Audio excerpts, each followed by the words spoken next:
지난번 자전거 사고로 대퇴골 골절 부상을 당한 친구가 이제 웬만큼 걸을 수 있게 되었습니다. 그래서 친구의 재활을 위해 올해 가을에는 자전거 대신 제주 올레길 걷기를 기획하게 되었네요. 무리하지 않고 간만에 제주 친구 얼굴도 볼 겸 제주도로 향했습니다. 친구는 대한항공 밀리언 마일러라 역시 짐이 제일 먼저 나옵니다. 저는 기내에 가지고 탔습니다. 제주공항의 하루방은 올 때마다 색다른 장식을 하고 있습니다.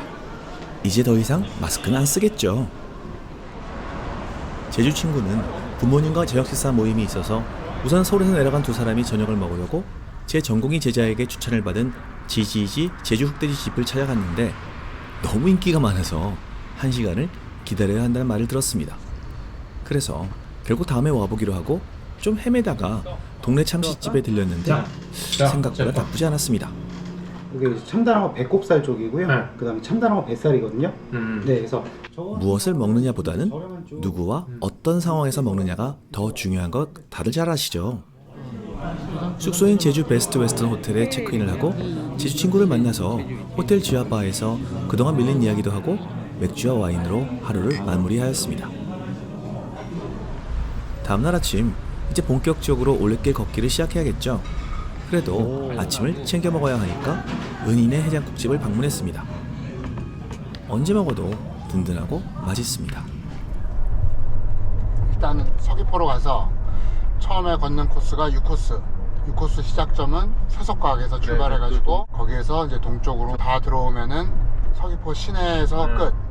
그러면 이제 그때 점심을 어디서 먹고 그 다음에 걸을 때는 대정, 모슬포가 종점인데 그거를 역으로 걸어가지고 대정 쪽에서 화순 쪽으로 거꾸로 걸어오는 거. 그러니까 오케이 알았어. 오늘의 첫 번째 코스 올레 6길입니다. 친구는 초기에는 등산 스틱을 사용했는데 이후 필요가 없이 걸었네요. 아직은 걸음걸이가 약간 어색하지만 두 발로 걷는다는 것 정말 중요합니다. 저 앞에 보이는 게 이제 지기도고 무인도고 물이 없으니까 여기가 하요항이고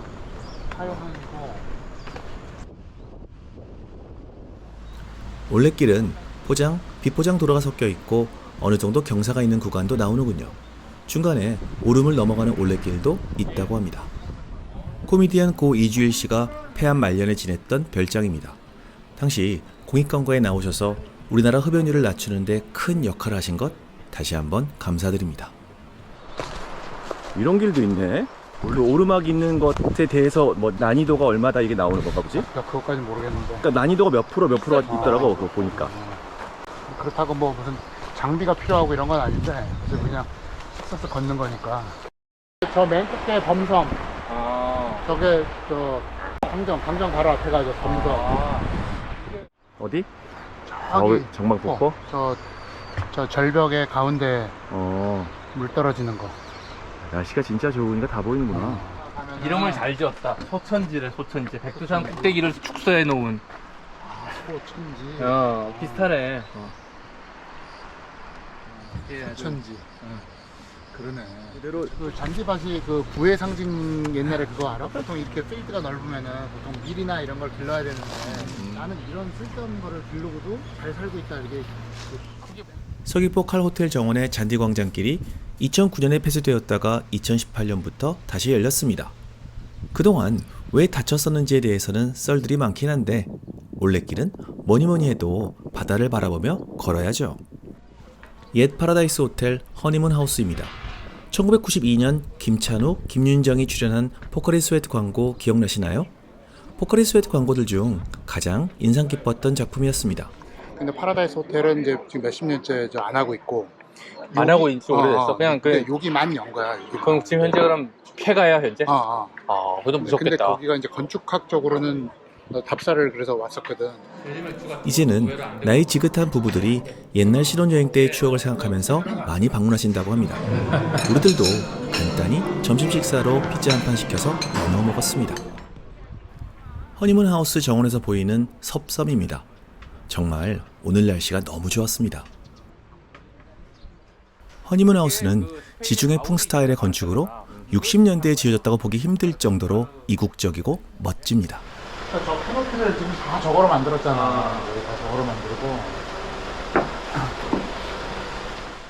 다음으로 우리가 방문한 장소는 서귀포시 동흥동에 위치한 소라의 성입니다. 제주의 역사적 건축물로 등재될 예정이라고 하는군요.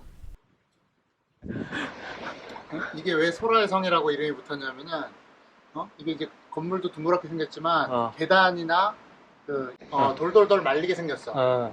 그리고 이제 따라서 올라가 보면 2층 올라가면 그 2층 올라가서도 소라가 이제 맨 끝에가 돌돌 말린 거랑 똑같이 이렇게 돼 있고 신기하다. 3층을 또 올라가면은 위에는 약간 그 소라 위에 꽃갈같이 그렇게 해가지고 이제 별명이 이제 소라의 성이 소라가 이제 말린 거랑 같이 이제 요게 요렇게 곡선이 말리면 올라가서 보면 여기가 어떻게 생겼는지 그 안에까지 이 사람은 다 구상을 해서 만든 그렇겠지. 올라가 봅시다. 소라의 성은 1969년에 지어졌는데 설계자가 누구인지 정확하게 알려져 있지는 않지만 우리나라 1세대 건축가인 고 김중업 선생님의 작품으로 추정되고 있습니다. 여기 와서 일하고 싶다. 끝내주지 않나? 허락을 받고 옥상으로 올라가 보니 경치가 정말 끝내주었습니다. 이 처리를 했잖아, 이 처리를. 진짜 완벽하게 돌렸구나. 그리고 원래는 여기에 꽃갈모자가 있었어, 원래.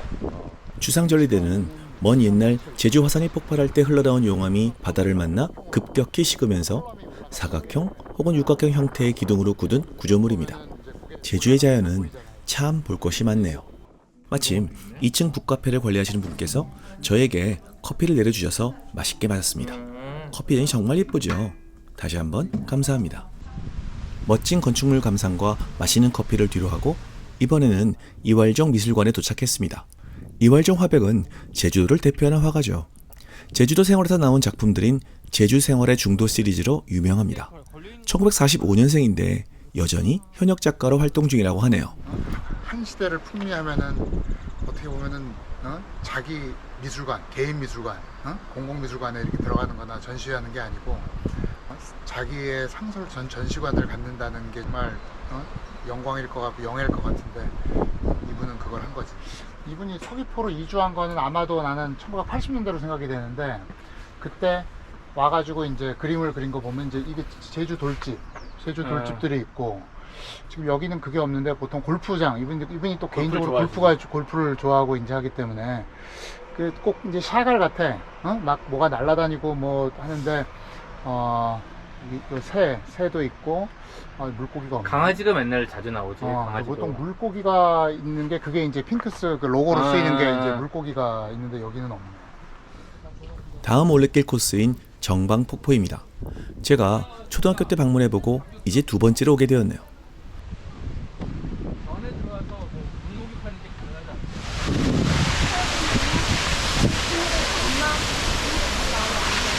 여전히 시원한 물줄기가 인상적입니다. 이게 서귀포 최초의 극장이야. 옛날에 이제 영화를 봤던 사람들은 이 추억이 다 있어, 서귀포에서. 왜냐면 영화를 여기서밖에 못 보니까. 이게 64년인가? 60 몇 년 어쨌든 건축인데. 이건 좀 그거하다.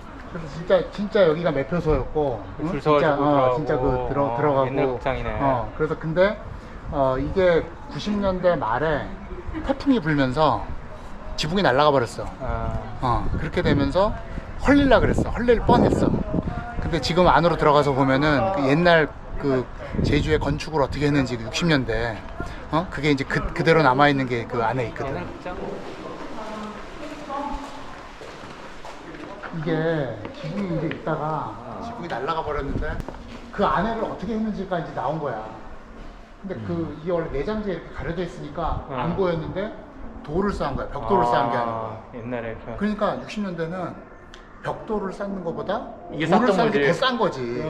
그래서 이게 날아가면서 이게 이제 건축학적으로 그때 60년대는 집을 이렇게 졌구나를 이제 알게 된 거야. 그리고 이게 지금 2층 스탠드는 이거는 나중에 확장한 거.